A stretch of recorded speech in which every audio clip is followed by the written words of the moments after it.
जय श्री कृष्णा। आइए सुनते हैं आषाढ़ पूर्णिमा की व्रत कथा। द्वापर युग में एक समय की बात है। माँ यशोदा ने भगवान कृष्ण जी से कहा कि हे कृष्ण, तुम सारे संसार के उत्पन्न करता पोषक हो। आज तुम मुझे ऐसे व्रत कहो जिससे स्त्रियों को मृत्युलोक में विधवा होने का भय नहीं रहे तथा यह व्रत सभी मनुष्यों की मनोकामनाएं पूर्ण करने वाला हो। यह सुनकर श्री कृष्ण ने कहा, हे माँ, आपने मुझसे बहुत ही सुंदर सवाल किया है। मैं आपको विस्तार पूर्वक बताता हूँ। सौभाग्य की प्राप्ति के लिए स्त्रियों को 32 पूर्णमासियों का व्रत करना चाहिए। इस व्रत करने से स्त्रियों को सौभाग्य, संपत्ति आदि की प्राप्ति होती है और संतान की रक्षा होती है। यह व्रत अचल सौभाग्य को देने वाला एवं भगवान शिव के प्रति मनुष्य मात्र की भक्ति को बढ़ाने वाला व्रत है। तब यशोदा जी कहती हैं, हे कृष्ण, सर्वप्रथम इस व्रत को मृत्यु लोक में किसने किया था? इसके विषय में विस्तार पूर्वक मुझे बताओ। तब श्री कृष्ण भगवान कहते हैं कि इस भूमंडल पर एक अत्यंत प्रसिद्ध राजा चंद्रहास्य से पालित अनेक प्रकार के रत्नों से परिपूर्ण काटिका नाम की एक सुंदर नगरी थी। वहां पर धनेश्वर नाम का एक ब्राह्मण निवास करता था। उसकी स्त्री अति सुशीला रूपवती स्त्री थी। दोनों ही उस नगरी में बड़े प्रेम के साथ निवास करते थे। घर में धन धान्य आदि की कोई कमी नहीं थी। उनको एक बड़ा दुख था, उनके यहाँ कोई संतान नहीं थी। इस दुख से वे अत्यंत दुखी रहा करते थे। एक समय एक योगी नगरी में आया था।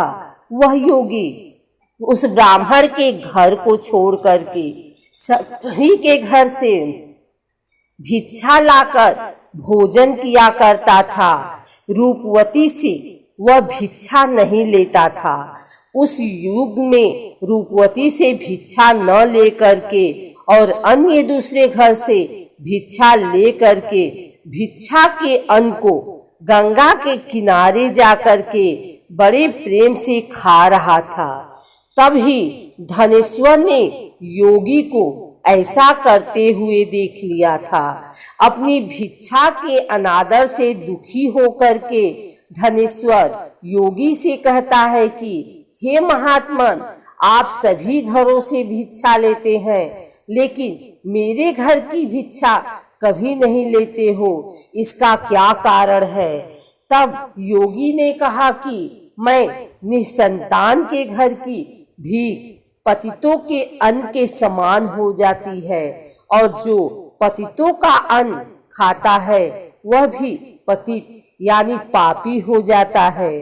क्योंकि तुम निसंतान हो, तुम्हारे यहाँ कोई संतान नहीं है, अतः पतित हो जाने के भय से तुम्हारे घर की भिक्षा नहीं लेता हूँ। धनेश्वर यह बात करके अपने मन में बड़ा दुखी हुआ और हाथ करके योगी के पैरों पर गिर पड़ा तथा आतुर भाव से कहने लगा कि हे महाराज, ऐसा है तो आप मुझे कोई पुत्र प्राप्ति का उपाय बताइए। आप सब जानने वाले हैं। आप पर अवश्य कृपा करें। धन की मेरे यहाँ कोई कमी नहीं है। लेकिन पुत्र यानी संतान न होने के कारण बहुत दुखी हो गया हूँ। मेरे इस दुख का हरण कर लीजिए। आप सामर्थ्यवान हैं। तब योगी जी यह सुनकर कहने लगे कि हे ब्राह्मण, तुम चंडी देवी की आराधना करो।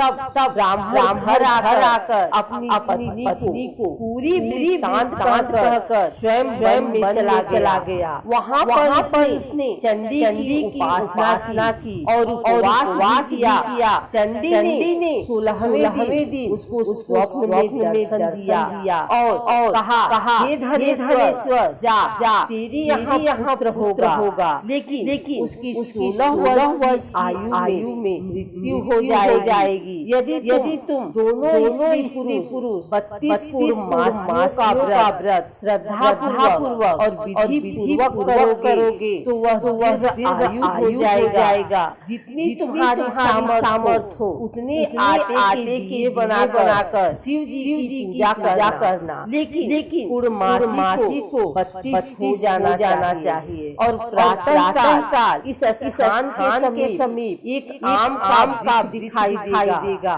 उसे तुम चढ़कर फल तोड़कर सीख अपने घर ले जाना और अपनी स्त्री को सारा दान बताना। और स्नान करने के बाद वह शोक करके और शंकर जी का ध्यान करके फल खा लेगी। तब भगवान शंकर के पास गर्भ भर जाएगा। जब ब्राह्मण प्रातः काल था तो उसने उस स्थान के पास एक आम का वृक्ष देखा जिस पर बहुत सुंदर आम का लगा हुआ था। उस ब्राह्मण ने आम के पेड़ पर चढ़कर फल तोड़ने का प्रयत्न किया और असफल रहा। तब उसने भगवान गणेश की वंदना करने लगा। इस प्रकार भगवान गणेश जी की प्रार्थना करने पर उनकी कृपा से धनेश्वर ने आम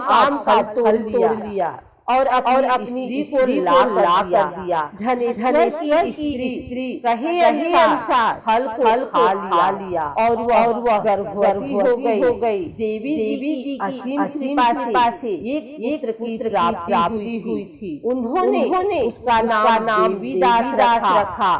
बालक अपने पिता के घर में बढ़ने लगा। भवानी की कृपा से वह बालक पढ़ने में बहुत होशियार था। दुर्गा जी के आज्ञा अनुसार उसकी माता ने 32 पूर्णमासी के व्रत रखना शुरू कर दिया था जिससे बालक दीर्घ आयु वाला हो जाए। 16वां साल लगते ही देवी दास के पिता को बहुत ही चिंता हो गई थी। कहीं उनके पुत्र की मृत्यु इस साल नहीं हो जाए। इसलिए उन्होंने अपने मन में विचार किया कि यह दुर्घटना उनके सामने हो गई तो वे कैसे सहन कर पाएंगे। तो उन्होंने देवी दास की मामा को बुलाया और कहा कि देवी दास एक वर्ष के लिए काशी में जाकर विद्या का अध्ययन करे और उसको अकेला भी छोड़ना चाहिए। इसलिए साथ में चले जाओ और एक वर्ष के बाद इसको वापस लौटा के ले आना। तब सारा करके उनके माता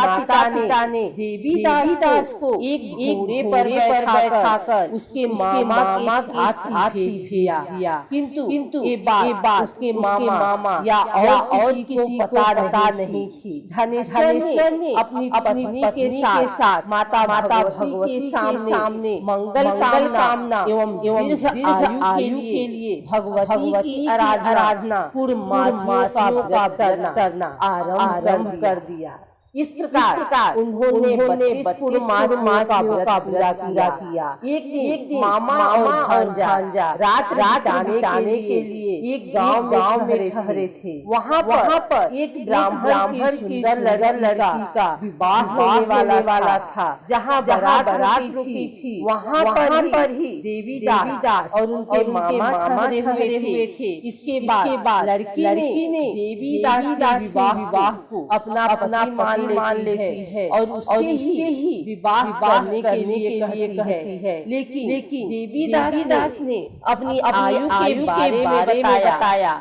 फिर भी लड़की ने कहा कि जो गति आपकी होगी वही मेरी होगी। ये स्वामी आप उठिए और भोजन कर लीजिए। इसके बाद देवी दास और उसकी पत्नी दोनों ने भोजन किया। सुबह देवी दास ने अपनी पत्नी को 3 नगों से जड़ी एक अंगूठी और रुमाल दिया। मेरा मरण जीवन देखने के लिए एक बाट बना लो। जब मेरा प्राण अंत होगा तो ये फूल जाएंगे। ये फिर से हरे भरे जाए तो जान लेना कि मैं जीवित हूँ। भगवान कहते हैं कि हे माता देवी दास विद्या अध्ययन के लिए काशी चला गया। कुछ समय बीत जाने के बाद सर देवी दास पास आता है और देवी दास के 10 प्रयत्न करता है। लेकिन व्रत राज के भाव से देवी दास काट नहीं पाया क्योंकि उसकी माता ने पहले ही 32 पूर्णमासी के व्रत पूरे कर लिए थे। इसके बाद काल स्वयं वहाँ आया और उसके शरीर से उसके प्राणों निकालने का प्रयत्न करने लगा, जिससे वह मूर्छित होकर पृथ्वी पर गिर पड़ा। भगवान की कृपा से माता पार्वती के साथ शंकर जी वहाँ पर गए। माता पार्वती ने शंकर जी से कहा कि इसकी माता ने पहले 32 मासी का व्रत किया है और आप उसके प्राण दान दें। इस प्रकार शिव जी उसको प्राण दान देते हैं और काल को भी पीछे हटना पड़ा। देवी दास स्वस्थ होकर पुनः बैठ गया। उधर उसकी स्त्री उसके काल की रक्षा किया करती थी। जब उसने देखा कि पुष्प वाटिका में पुष्प और पत्ते नहीं रहे तो उसको अत्यंत आश्चर्य हुआ। लेकिन जब वाटिका हरी हो गई तो वह जान गई कि उसके पति को कुछ नहीं हुआ है। यह देख करके वह बहुत प्रसन्न मन से अपने पिता से कहने लगी कि पिताजी मेरे पति जीवित हैं। आप उनको जो 16वां साल बीत जाने पर देवी दास अपने मामा के साथ काशी से वापस चल दिया। उधर उनके ससुर घर से उनको खोजने के लिए जाने वाले ही थे, लेकिन वे मामा भांजे वहां पहुंच गए। ससुर उनके अपने घर में ले गया और नगर निवासी वहां पर एकत्रित हो गए और उन्होंने निश्चय किया कि इस कन्या का विवाह इसी बालक के साथ हुआ था। कन्या ने भी लड़के को पहचान लिया था। कुछ दिन बाद देवी दास अपनी पत्नी और मामा के साथ बहुत से उपहार लेकर अपने नगर की ओर चल दिया। जब वह गांव के निकट आ गया तो वहां के लोगों ने उसे देखकर उनके माता पिता को पहले ही खबर दे दी, तुम्हारा पुत्र देवी दास अपनी पत्नी और मामा के साथ आ रहा है। ऐसा सुनकर उनके माता पिता बहुत ही खुश हुए। पुत्र और पुत्र वधू की आने की खुशी में धनेश्वर ने बहुत बड़ा उत्सव मनाया। तब भगवान श्री कृष्ण जी कहते हैं कि धनेश्वर 32 पूर्णमासी के प्रभाव से पुत्रवान हुआ। जो व्यक्ति या स्त्री इस व्रत को करते हैं जन्म जन्मांतर के पापों से छुटकारा प्राप्त कर लेते हैं।